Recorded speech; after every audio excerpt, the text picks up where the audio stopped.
For people who don't know, Richard does a lot of liaising with the police. So I mean, I've seen you, talking to the sort of major commanders of the events and this and that. Tell us a bit about how you have to liaise on such a huge event. Yeah, I think. Look, I've done events where we haven't liaised, and it's been problematic for the police and for us, and that's the police can be to blame, and we can be to blame. There's you know with the public order policing, a lot of it depends on the commander on the ground and on the person that's basically facilitating the demonstration. So if you've got someone that's not listening and understanding what the police are trying to achieve, because what I found since me and Tommy's been doing, I mean, the last three demos, and actually since started on St. George's Day. What happened on St. George's Day, there wasn't really a plan. And when we got on the ground, I kind of got hold of the gold commander. I think it was a gold I was commander or there. bronze I commander. filmed you. Yeah. And I said, look, I says, this is going wrong. We need to do this. We need to do that. And we were able to very, sensibly negotiate exactly what we wanted and what they were trying to do. And they realized that we weren't there for a tear up, and then we realized that they were there to facilitate, and it went really well. That was that was St. George's Day. And after that, I said to Tommy, I said, look, I says, we need to do this properly. We need to sit down with the police and actually, get them. I says, I'll talk, I'll go away, find out who we need to talk to. We'll not mess about with just the street level. And it's not, by the way, that's nothing against the street level liaison officers. Wayne's the guy that we've dealt with for years. He's a great lad. He's constable, but he sets up the meetings, and then we get the gold commanders in. So we're getting inspectors, chief inspectors in. Sorry, not gold commanders, silver commanders and bronze commanders. And what we're able to do is then work out a plan that'll keep everybody safe, keep it peaceful. What we want is zero arrests, zero violence, zero hassle from the crazy lunatics that oppose us. That I can't understand why don't they just go and do their own demos instead of coming and trying to ruin our demos. But anyway, so that's what we try to do. We've achieved it three times now. St. George's Day, there was a bit of a kerfuffle. That was nothing to do with us. That was lads going up the road. It wasn't anything to do with our demonstration. So St. George's Day was peaceful at the demonstration. 1st of June, I think it was one arrest, and he was the guy that was opposing us, right? Or two guys that opposed us. The last one, the 27th of July, again, this is where you've got to be careful if there's any agendas within the police, because the police marched a guy up the back of our event with a Palestinian flag. Now, I saw it, and there was me and we'd cobbled together a very small front of stage security group for that event. And we went belting out onto the road.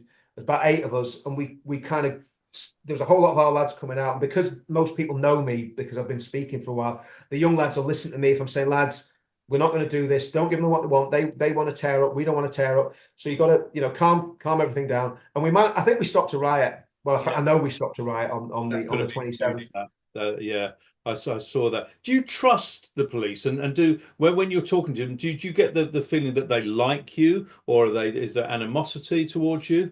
Oh, well, it depends on the office. There's the majority of the public order officers we deal with are good. I'm going to be honest. There's one that I just don't get on with. He's not a senior officer, but I just don't get on with him. There's something about him I don't like, and he's probably the same with me. That's just personality clashes. You can't do anything about that. But the guys that we're dealing with at the moment, we dealt with them now. This is our 3rd demo with them.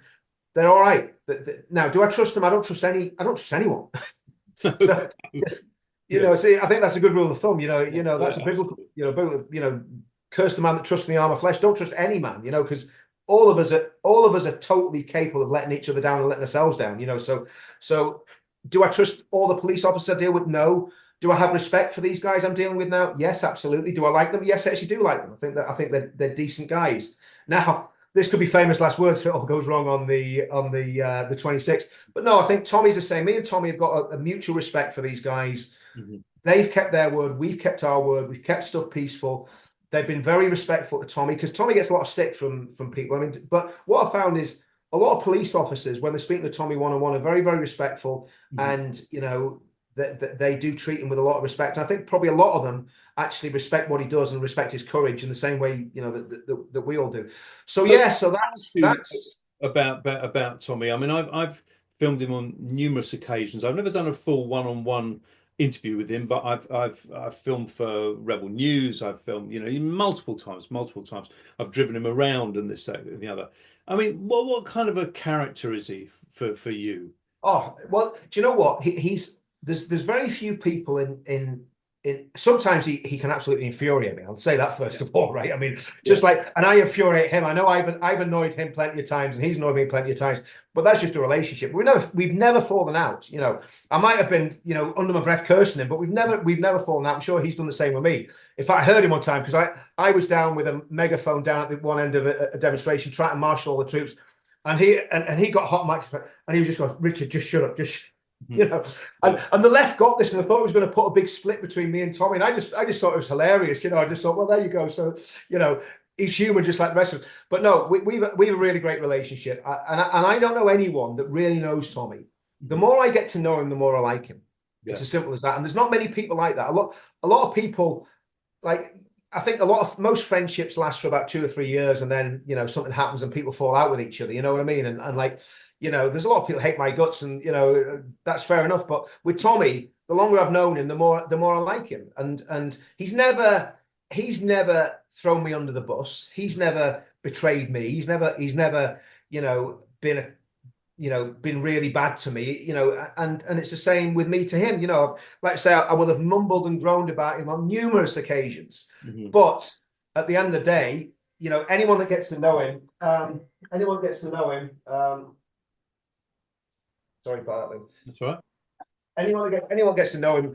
I don't know anyone that really knows him that doesn't like him, because he's just of the sort of aggravation that he has and everything else like that. Does he bring on himself? Because he could just step away, really. You see, I think you've got to understand his personality.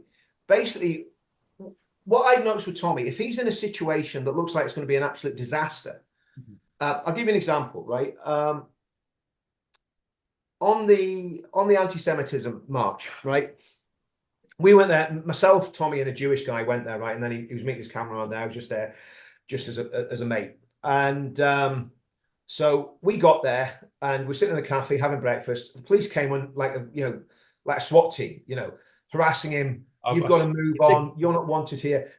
Tommy is one of the biggest supporters of Israel that I know, right? Loads of Jewish mates. I've been to Jewish restaurants with him in Golders Green. He gets a hero's welcome, like Jewish people, normal Jewish people love him. But again, it's the lefty liberal class, whether they're Jews or atheists or Christians or communists. The lefty liberals hate the white working class. Let's just get it right, Liam. That's what it's about. So anyway, cut long story short, we're waiting to go on this anti-Semitism demo, and it was against anti-Semitism. So this against anti-Semitism demo with all these Jewish people, and this guy comes in and starts digging Tommy out, a Jewish guy, and Tommy's like, whatever. I mean, I'm here because I'm supporting the Jewish people. I'm supporting Israel. I'm a Zionist. You can say what you want. The next thing, the police come in. And we're asking you to leave. If you don't leave, you're going to be arrested.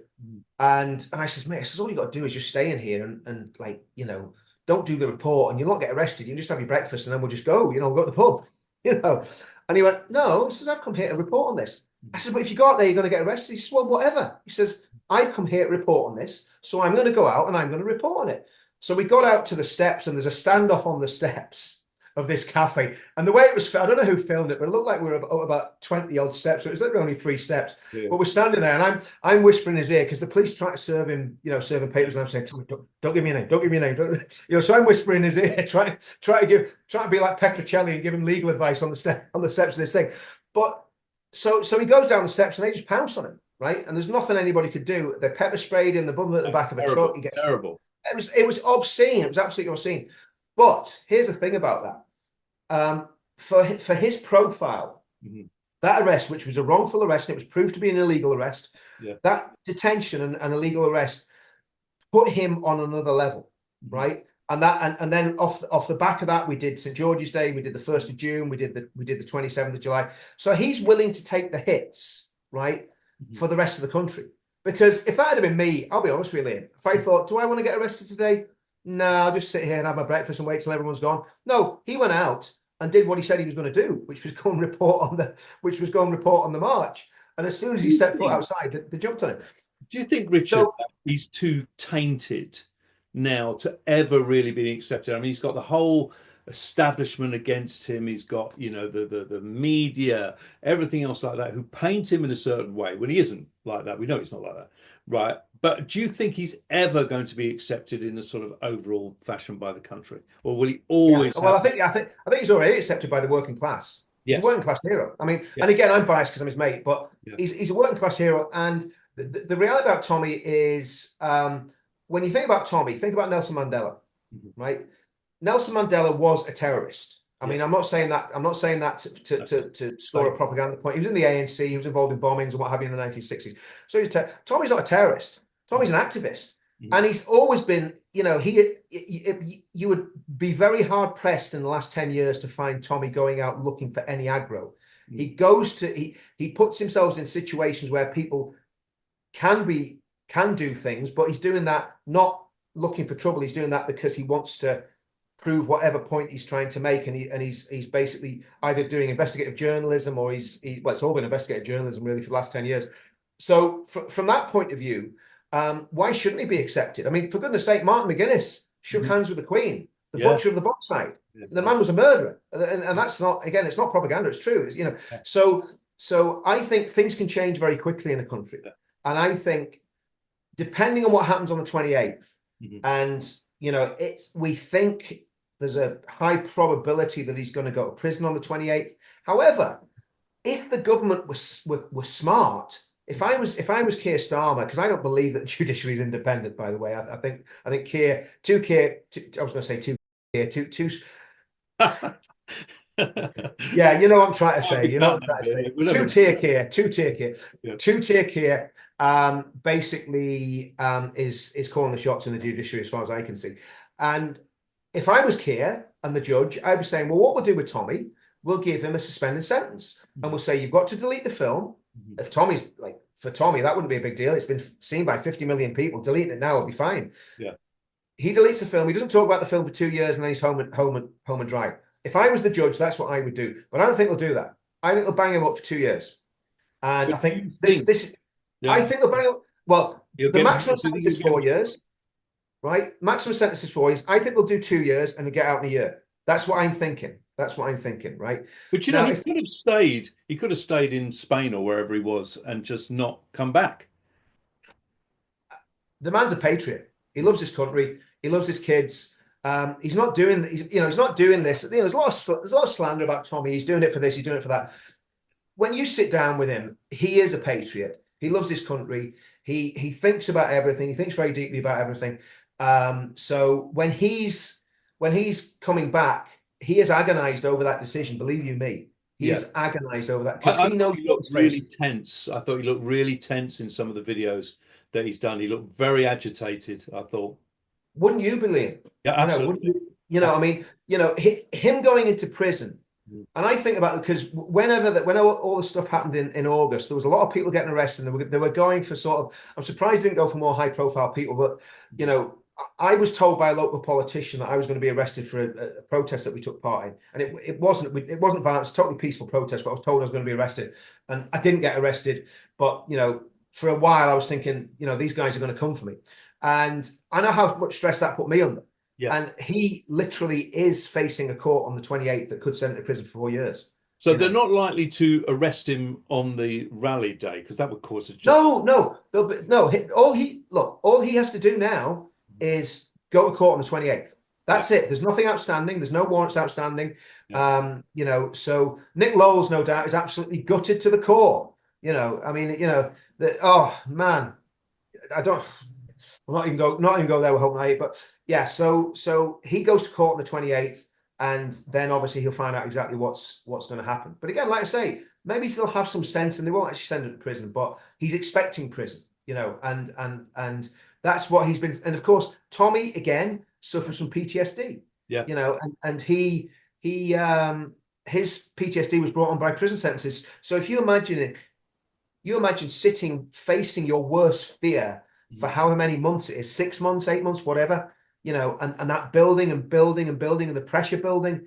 And I think to survive that and come back intact is a credit to the man. Yeah. Well, And I saw the condition that he was when he came out of Belmarsh. Oh, and he was in a terrible shape. And actually, he asked me to drive him up to see someone who'd been corresponding with him up in the north. And I know he won't mind me sort of saying this. yeah. He did. He was, drinking heavily and all that. And I think he was in a complete state of shock after that prison sentence, and had to drive him back. And so to go back in, it takes a hell of a lot of courage to It's handle. massive But courage. he could stay in Spain. He could have stayed in Spain. It could have Spain, but here's the thing. I mean, what we need to do as patriots, we need to write to our local. I'm going to be writing to my MP this weekend. We need to write to our. If I'll do it before I go, because obviously I'm coming over. But we need to write to our MPs. We need to write to people like Lord Pearson in the House of Lords, and we need to ask them to ask a question of the government, of the Justice Minister, and the Home Office and the Justice Department, what measures is the government going to take to ensure the physical and mental well-being of Stephen Yaxley Lennon? Do you think he's a bit of a sort of adrenaline junkie? Does he really like these situations? I mean, it's. I mean, I imagine they're very scary, but they're also very exciting. Yeah, I mean, let's be honest. Don't we all? I mean, the truth of it is, right? We all enjoy the drama. I mean, obviously, I've got to be careful of this because the reality is we're not doing. I want to be really serious. And we talked about this at the very beginning of the stream Yeah. when I was saying that to some of the military guys. I've said this since we did Veterans Against Terrorism. When we're doing this stuff, it is more important than what we did in the military. And I know that sounds really, egotistical, but it's not, because at the end of the day, when you're in the military, you're one cog in a very big wheel. But in this, what we're doing is working at a strategic level to change the country. So I don't want to make it sound trite, but No. we've No. all done stuff. I just want to say Yeah, with that, I'm just sort of interested in the character behind the person, because yeah. it's a very serious issue, the whole thing. It's a mass. I mean, it is, our country's at stake. Yeah. I think he does enjoy. I don't think he enjoys going to prison for sure. I mean, nobody's going to enjoy that. But I think he enjoys the buzz of the notoriety of the action of the. I think Tommy would have made a great soldier. He'd probably end up in the SAS, and I'm serious about that. I think he would have been a great soldier. Yeah. He would have a few problems with discipline like I did, but I think he would have been good. So yeah, of course he enjoys it. Of course he enjoys it. He wouldn't do it if he can't do it if you don't enjoy it. But I think he's doing it. He's doing it for the right reasons. But of course, yeah. I mean, if you're doing something and you look back at it, and you go, that went really well. That was good. That was cool. But when I see him arrive, and I mean, he's like Elvis. Do you know what I mean? I mean, because he's mobbed. I've never seen, and I've filmed some big names, luckily, very, very nicely over the years. Everyone loves him. Everyone that knows him and stuff. But I've never seen anybody draw such a crowd. I mean, they absolutely, you can't, it's like a rugby scrum to get, and what's always interesting, folks, is that you see Richard at the front doing instructions, waving around megaphones and leading a crowd of 50,000 people. Nobody listens. I mean, it's quite something to be involved with. I mean, listen, it's the whole thing's great. I mean, that side of it is great, but I mean, that's not what it's all about. But I mean, but the question was, does Tommy enjoy it? Well, I can't speak for Tommy. I enjoy it. I love doing a good demo. I love doing something. When we did the Rape of Britain films, and we were, believe it or not, I was doing some of the sneaking about into people's restaurants and covertly filming and car chases. Remember we got into a situation where we had to do a bit of evasive driving. So all that sort of stuff's like, it's boys' own stuff. I mean, there's not many 56. Most 56-year-old men go and play golf or something. You know what I mean? And Tommy's exactly the same. Tommy loves it. Tommy loves it. Yeah. And he loves looking back and going, well, look what I really stuck it on him there, and it's always the state. This is the thing. This is the crazy thing. All the nonsense with the lefties and the mainstream media calling him racist. He's not racist. He's against the deep state and the corruption and the corrupt judiciary. It's nothing to do with race. I mean, if I don't know whether he had an opinion on that guy that got shot. I mean, I don't know enough about the case one way or the other to know whether it was right or wrong. But he's always rooting for the underdog. No matter who they are. And actually, he proved that when he did the film up in Barrow, where there was a grooming allegation. And Tommy went up there to investigate the allegation, very quickly realized that it's proved now in the court of law to be a false allegation. Tommy very quickly realized that and completely flipped the film and showed that there are cases where people do make false claims Yeah. Yeah. you know, I'm not going to say the word on your channel because I don't want to get dinged, but Yeah. you know what I'm talking about. Yeah. So yeah, I mean, you know, I think I he's saw him. I sat with him for 4 or 5 days when he took the police to court. He'd been arrested in a pub after going to a football match. I remember that, can't yeah, remember where it was, Ipswich or I can't remember where it was. yeah, And what it was a real eye opener for me because it was such a ridiculous result. He lost the thing, you know, the police had come in and, you know, upset his family and he had to leave and all the kids were crying, yeah. and this, that, and the other. And it was so obvious that he was in the right. And of course, they ruled against him.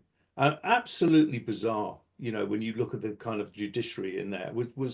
It was a real eye opener. He doesn't get treated fairly. No, he doesn't get treated fairly, and I think you know, no matter what happens on the 28th, I think what we've got to do is find a way of protecting him after this is over from this sort of thing happening again, and try and find a way. You know, I don't know how we do it because obviously Tommy is a free spirit and he does what he wants to do and he says what he wants to say, but we've got to try and stop this happening to him because to me he's going to be big. This, you know, after this next event and after the 28th, he's going to be bigger than he's ever been before in terms of his fame or infamy, depending on your point of view. And that's going to continue to grow. And if they do put him in prison, he is going to become a Nelson Mandela without a shadow of doubt. And look at what Mandela was like when he came out. That's why I keep, you know, and I obviously don't agree with Mandela's politics one iota. I'm not a communist. But when Mandela came out of prison, what Mandela did very well was transform himself into a statesman. Yes. And what I'd like to see Tommy do if he goes to prison, he might not go to prison. Let's hope he doesn't. But if he does go to prison, that he comes out, you know, well read, reading the classics, reading, you know, religious texts, you know, so he comes out really, I mean, he is fairly well read anyway, but you know, if you've got very little to do, you can either do one or two things, like sit and watch TV, vegetate, or you can get the books out and start studying and start reading. I mean, that's, you probably better not go into prison to do that. But what I'm saying is he could come out of prison and have himself walk into a role as a statesman. I'd love to see him join UKIP.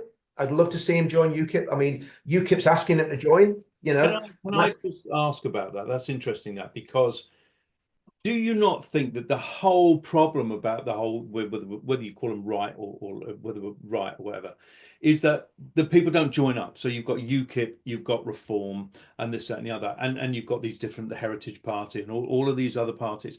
Would they not be better joined together?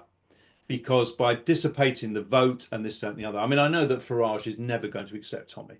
We understand that, but would not the people all be best getting behind Reform or UKIP, or what's the answer to that? I think we've got an answer, and I don't know how much you know about it. We've launched, and this is, you know, Tommy, Maya, Jeff, Paul, David, a friend of ours, Lawrence, Calvin. So we worked on this project called The Pledge, okay? Yeah. And what The Pledge, I don't know if you've seen it, Liam, but it's basically it's a set of ideas and values. It's basically an ideology for a CivNat centre-right movement, right? And so this is the way I see it, Liam, okay? So we've got The Pledge sitting up here at the top, right? So The Pledge is the ideology. It's almost like, I'm not going to say the Bible, but it's almost like an overarching belief system that 21st century people can buy into. It's almost also a bit like the Magna Carta. So the pledge lets people sign it that agree with it, and also we'll be encouraging, and we're going to have our first politicians signing it very soon. Mainstream politicians sign it very soon. So basically, the pledge is signed by politicians who agree with those beliefs and values, and by the public who believe in those beliefs and values. And what that gives you is a unity that is above party politics. So I want people in Reform to sign the pledge, right? I want people in the Conservative Party to sign the pledge. I want people in UKIP.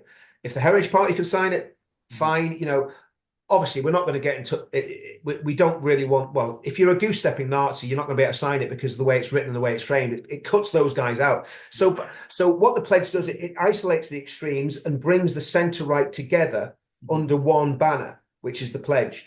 And it's, you know, it's free to sign. You don't have to pay anything. We're not asking anything other than an email address so that we can keep in touch with people as it progresses.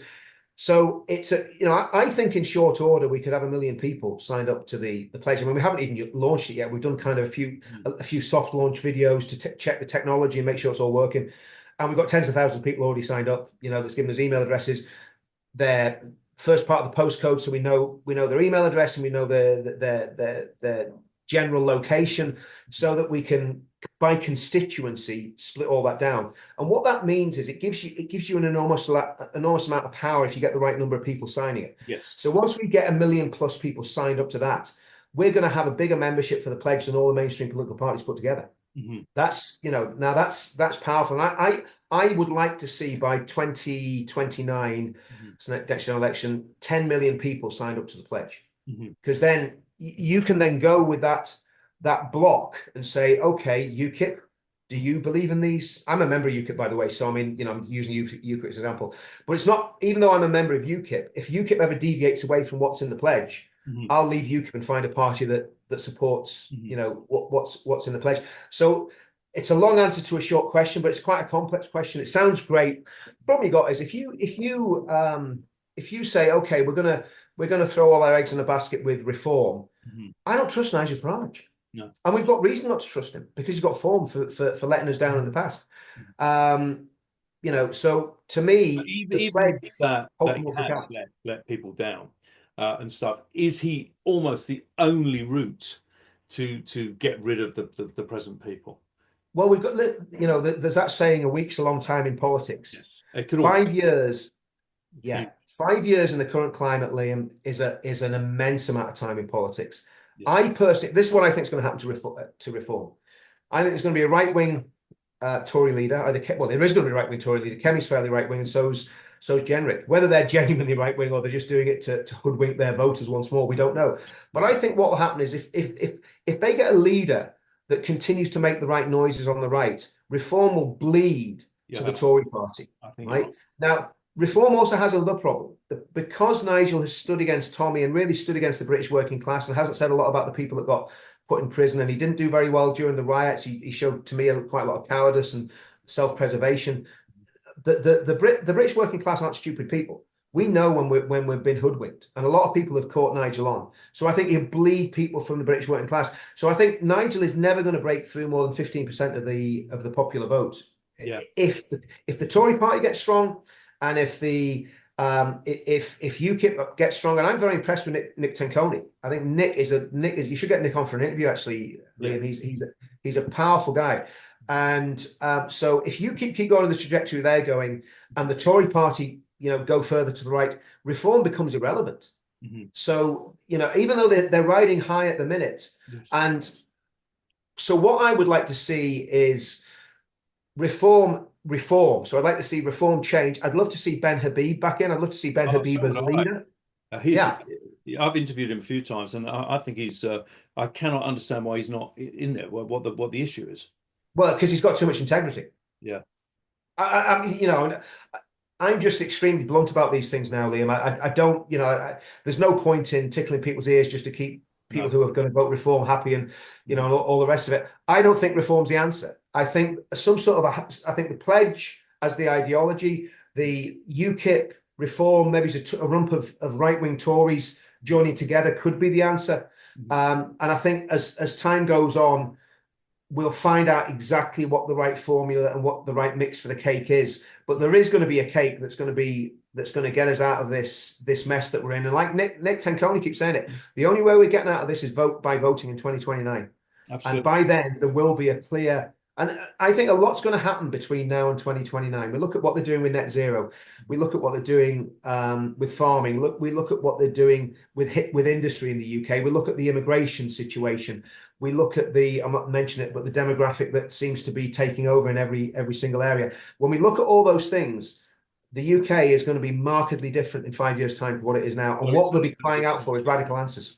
It's going to get worse and worse and worse. It's going to get worse, but I'm very encouraged, because I think what I'm seeing is people are realizing it's getting worse. When I first started doing this, Mhm. My wife despised it with a passion, and to be honest, despised me with a passion for a certain amount of time because it caused big problems. I'll be honest with you, because the time and the money, and I've been on holiday since, I don't know, 2015 or so, 2014. Yeah. So since I've been doing an activist, all of my resources, all of my time, to a great deal of of personal and financial pain has gone into this. And so, but now I'm seeing my wife's fully on board, 100% behind me now. She wasn't, and she'll admit that. I mean, we had big problems, and it's, again, they've been sorted, thankfully. But, for a long time, we were in a really, really bad situation because she couldn't understand why I was spending so much time doing what I'm doing. She couldn't understand Tommy. And now she watches you, Liam. She watches all the YouTubers. She knows everybody in the movement now, so she's like, she's getting it. So there's been a quite a huge personal cost to you, both Oh, financially and personally to try and do this. personally, and I mean, some of it's my own stupidity. Some of it's my own arrogance, and getting caught up in my own self-importance, and so I'm my own worst critic. I know what I am. I know my flaws and my failings. But I basically had a breakdown about a year and a half ago. I mean, I was just gone. I mean, I hit it very well, but I had real serious mental health issues. How And did it took that manifest itself? What did you find yourself doing? right. Well, I mean, a lot of it. I mean, how much do I say? I mean, well, one, you don't. The issue is when it first starts happening, you don't realize that you're the one that's crazy.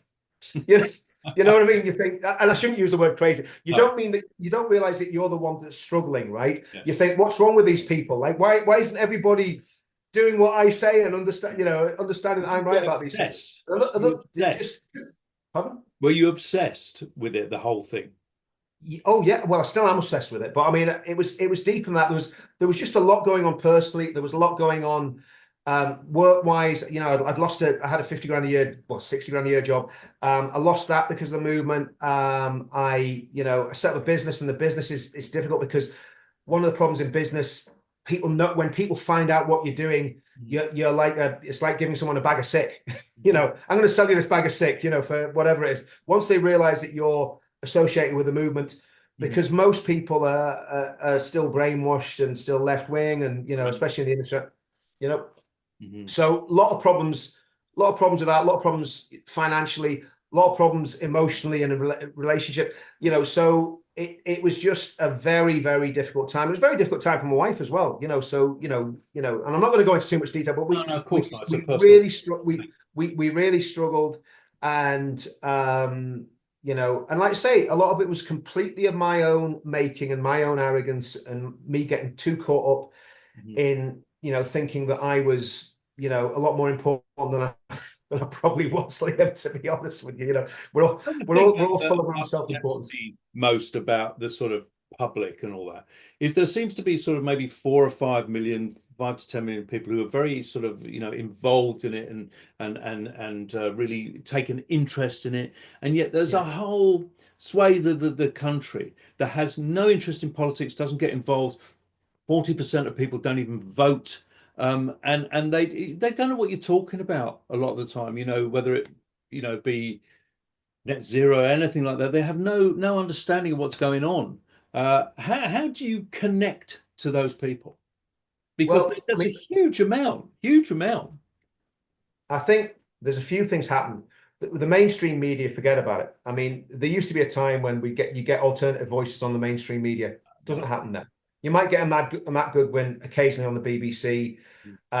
Douglas Murray doesn't even get on the BBC anymore. You see him on Sky. You'll see him on, not even Sky, Great Britain. Like the right wing voices have been completely, censored and eradicated from mainstream media.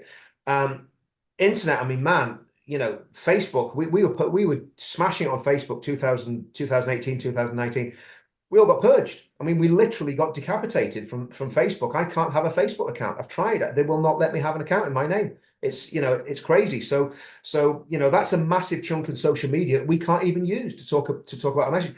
We're doing an interview here. We're not using certain words because I don't want to ding your channel by using the words that, we haven't mentioned the elephant in the room. No. We all know what the elephant in the room is, but I'm not gonna burn No. your channel, for the No. sake of that. So it's extremely difficult. So it's not even that we're doing anything wrong. It's that the tech companies, the state, this government, and their little lackeys in hope not hate, are sinister and evil and malevolent. We've just had, that poor guy, Peter Lynch, Oh, terrible. right?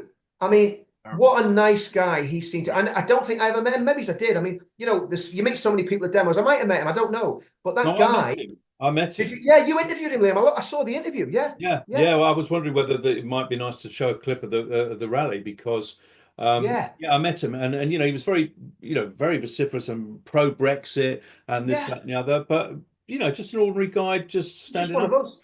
Liam, that could have been any one of us. That Yeah, I've been in situations in the past 7 years where I've done where it's gone way further than he went.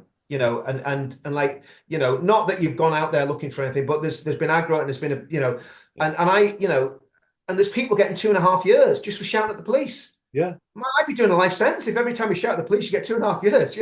I mean, even on St. George's Day, we'll shout at the police, but we're in dialogue with them, but we're shouting. yeah. So I mean, yeah, I mean, I think what's happened since Starmer came in and these riots is absolutely disgusting. And, Peter Lynch has got to be a name that nobody ever forgets. He's got Will to they be. do a piece about him at the thing at the rally? I think they should. I don't know. I mean, Tommy's organising all the speakers and stuff, so I don't know what he's got planned for speakers. But I think that there'll certainly be. I mean, Tommy did a video about him today where he said he said that Urban Scoop were going to pay for the funeral if the family want it. Urban Scoop will pay for the whole thing because he had that demo. He got arrested. He had a Tommy T-shirt on. Hmm. He had a Tommy Robinson T-shirt on. He was a Tommy supporter. Yeah, It's absolutely heartbreaking. and he You wasn't know, involved in any of the violence, which was, no, I know. no. I mean, if you look at him, he's just a sort of big, larger than life, Mhm. vociferous. Great. Seemed like really sort of when he got arrested, he said, "I'm praying for my children." Mhm. Hey, going up to the right shield saying, and they're pushing him away, and all he's saying is, "I'm praying for my children." Yeah, You know, yeah, I mean, it's horrendous, and goodness knows what was going on in his mind. And years ago, I would have kind of almost mocked people who said, "Oh, I've had mental health issues," not mock them or anything. Oh, they're a bit weak, Mhm. But see, doing this movement and all the stresses of it, because it affects your family, it affects your finances, it affects your freedom. I'm sure that if you got the Metropolitan Police, they'll have a file that big on me. Mhm. And I've never been arrested since I was 18 years old. Not No. once. Not And once. fought for your country and everything else. Yeah, Been a exactly. I've done missionary work in Africa. They call us racist. I spent thousands of pounds when I was earning good money, thousands of pounds feeding kids in Africa, going out to Africa, getting involved in children's homes and churches and this, and yet these scumbags call us racist. I Mm. mean, it's just But isn't absolutely. it now? Isn't it just a title now? It's a meaningless word. It just shuts down argument. Oh, you're a racist because I mean, it's If only that were the case, Liam. If only that were the case, it's a word that has massive impact. I'm convinced that I can't prove it, and I'm not going to say what business I'm in, yeah. but I'm convinced at the minute that my business is under attack, Mm. but because of what I do. I'm absolutely convinced of it. And again, I'll find out within the next few weeks, to the extent that it could destroy my business. That's the cost of doing this, right? Now, if that's the case, okay, I'll reset the sat nav, and I'll go in a different direction. But that's what we all face. Mm. As a result of doing this, and the more committed you are, and the more honest you are, the higher the price you're going to pay. As Tommy finds out, you know, So you can know, I ask, about this event on Saturday? There's going to be people who have seen people arrested at demos, people have been jailed, and this, that, and the other. What and maybe scared about going. What would you say right? to them? Do you think that Yeah, they're going to face that kind of thing if they turn up? Are they going to be kettled? Are they going to be? no, no, absolutely not. What we have put in place with working with the police and our own security measures, we've got a fantastic team of stewards. Kaz and Tony run the stewards team. They've done a fantastic job.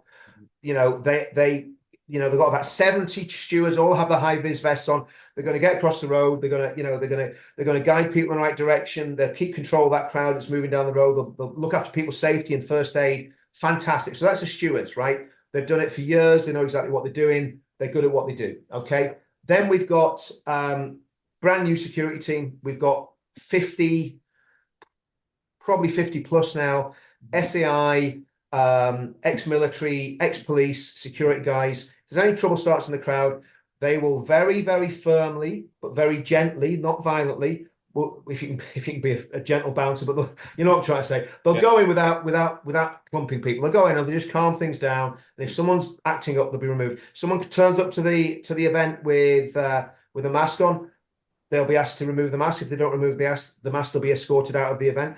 If someone comes with any far right regalia or far right banners or Patriot Alternative or National Front or Youth Alliance, any of these groups, they'll be asked to leave the event if they unfurl the banners. Now we can't stop people from those groups and organisations coming to the events, but if they try and use it to publicise far right causes, they will be escorted from the event. It will be peaceful because of the amount of security we've got in place. Fair play to the police. I trust the police on this one. Again, as much as I can trust them. At the end of the event, if it's gone off without a hitch and the police haven't messed up in any way, shape, or form, the marching of that Palestinian flag at the last one annoyed me intensely because everything was going really well until then. But it also annoyed the police officers that were dealing with the public order. So they know that we don't want that sort of thing happening again, and they have been good. They've done exactly what we've asked them to. Each event where there's been something wrong. So we've got the police on board. We've got a massive security team. We've got the stewards. I've been doing this for years. Tommy's been doing this for years. We know what we're doing. The sound system's going to be great. We've got two screens. We've got a screen in Whitehall. We've got a screen in not Trafalgar Square, screen in Parliament Square. It's going to be a good event. We've got some great live music, great speakers. There'll be a little bit of comedy. There'll be some orators. There'll be also the highlight. You know what the highlight's going to be, Richard? Is when you step forward and do a barnstorming speech that is going to get the crowd absolutely going mad. Well, Liam, you've got to send this video to Tommy just to make sure that happens. He's not gonna. Because what Tommy does, I can't remember said this in the last episode, but what Tommy does is he deliberately doesn't tell me that I'm speaking because he knows it winds me up. So I'll be sitting there, tap my fingers, tap my feet, going, why aren't I speaking? But no, listen, I love speaking. If I get speaking, I'll speak. If I don't get speaking, it's not the end of the world. I think I've spoken at every single rally we've done since 2017. Yeah. So, maybe my voice needs a rest every now and then, and people's eardrums need a rest, So we're going to end it there, but I mean, it's been so fantastic to talk to Richard, and I hope we can do that on a kind of regular basis, once a month, once every couple of weeks or so. Yeah. I mean, well, I think we've got a plan, Liam. I mean, this one, things look desperate, but we've got a plan. There's a lot of work that we've got to do. One of the main things is, just as we close, is we need unity. I'm sick of infighting. I'm sick of backbiting. I'm sick of people bitching. We need unity. I'm not about unity with the far right or anything like that, but I'm on about the people that believe what we believe what the pledge stands for. Those people need to put all their differences aside, get together and start fighting on the same team. Because if you fight against each other, you're never going to achieve anything. Yeah, absolutely.